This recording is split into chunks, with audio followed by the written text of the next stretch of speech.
Hello everyone, do you still remember that the Oppo Reno 6 Pro Plus phone used a relatively comprehensive configuration a year and a half ago, right? Now it's finally here, the Oppo Reno 9 Pro Plus a year and a half later. This model is finally the appearance and configuration of the Oppo Reno series is finally back.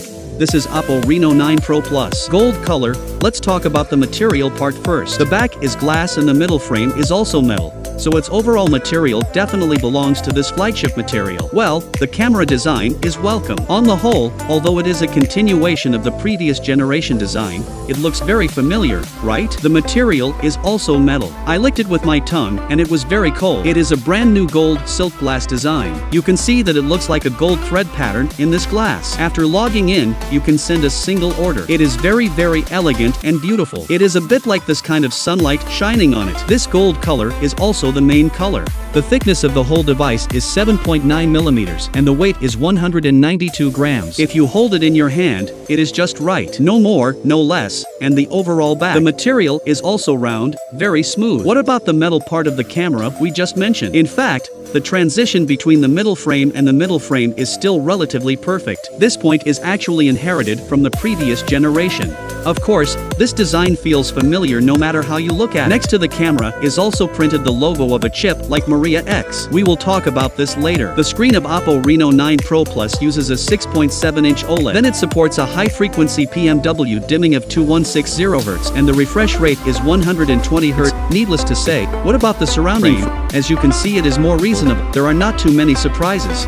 What needs to be said is its fingerprint unlocking, but the unlocking experience and unlocking speed are still good, especially after the ColorOS 13 update.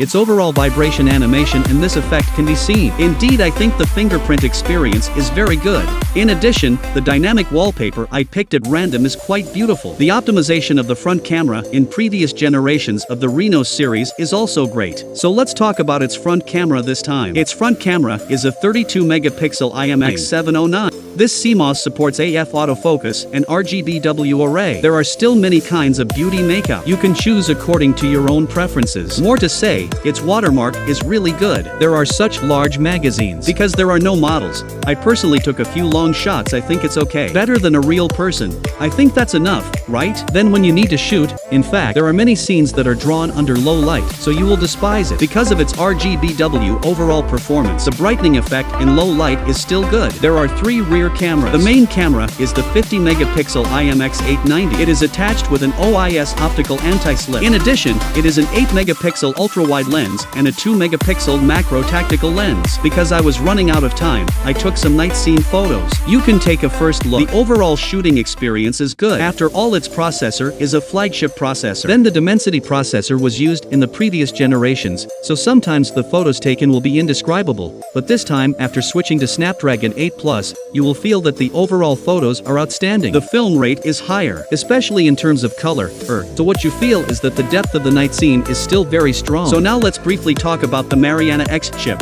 because the Mariana X has been used in Oppo Find before, and it is still used for some improvements in video. Then write Mariana X on Oppo Reno 9 Pro Plus. And the combined experience brought by Snapdragon 8 Plus, it can make your night scene video clear, color and dynamic range better, and can reduce some noise and some artifacts. The overall computing power of this chip is still very strong, so it can bring 20-bit HDR computing power, which can bring a wider dynamic range in night scene videos, and can restore more details in dark parts. The third point is this chip. It allows your mobile phone to restore better details, including dynamic range, etc., when calling the camera functions of third-party software. Another point is that a semantic segmentation technology was mentioned at the press conference of the second-generation Snapdragon 8. Well, it is also supported in Mariana X, which can cut out the portraits in the photos, make the bokeh effect of the portrait and the subject of the person better. Oppo Reno 9 Pro Plus. I think the image is a huge improvement over the previous generation. It's a pity that the super telephoto of the first generation is no longer available, since we can't get the periscope telephoto. Let's talk about its processor. So this time, the processor of Oppo Reno 9 Pro Plus uses the second generation Snapdragon 8,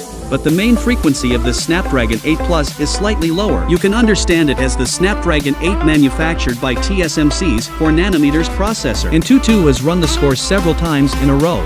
and the score is around 1.1 million. Besides the Snapdragon 8 Plus, the large memory version of the Oppo Reno 9 Pro Plus is 16 gigabits, and the ColorOS 13 itself has also optimized the background. So let's test it out. How about its backstage survival rate? Well, I've cleared up the backstage, so we won't cut it here. Just open the software. Let's test it one by one. Okay, then we also open some software one by one. Let's see how many software. There are quite a lot.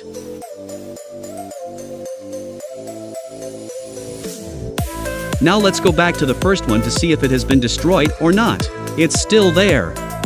Let's take a look at the one just opened. No problem still. Look for it by the way. Just find one and find this one, and it's still no problem at all. So this generation has 16 gigabits large memory and ColorOS 13 optimization. It seems to be a lot better. The game test part tested the Glory of the King and the original God. What about the Glory of the King? We tested it for 30 minutes, and the total average frame rate is 118. The performance is not bad. But you will find that at the end of the second game, there will actually be some fluctuations, and it has been restored in the third game. This may also have something to do with optimization. After all, this firmware is still an unlisted firmware. The original God part is a bit interesting, and it was still tested for 30 minutes. When the test reached the 11th minute, it was obvious that the phone was hot. Then when the frame rate is 14 minutes, you will find that there are some big fluctuations, but the overall game screen is still in a stable and smooth state, so the average true rate is 58, and the jitter rate is 1.81%. Its charger is the long-life version of the 80-watt Super Flash Charge, and the battery capacity is 4,700 mAh, which can be regarded as a good performance in the same price range. It is such a positioning. In addition, it also supports dual speakers, infrared X-axis, linear motor. I won't go into too much detail about these details. Who is suitable for Oppo Reno 9 Pro Plus? The first point is still the same sentence. You like its looks, right? You like its design. Of course you can choose such a phone. The second point is that you are usually a user who likes to take selfies. This phone is also good if you like to take pictures. The third point is that I don't know its price yet. Then if the price can be stuck in the US price range of 34, I think this phone will become very fragrant. Then you can also refer to the previous Oppo Reno 6 Pro. I believe everyone knows it. Okay, the above is the hands-on experience video of Oppo Reno 9 Pro Plus. I hope this video can help users who start this phone. If you like it, you can also subscribe me. See you in the next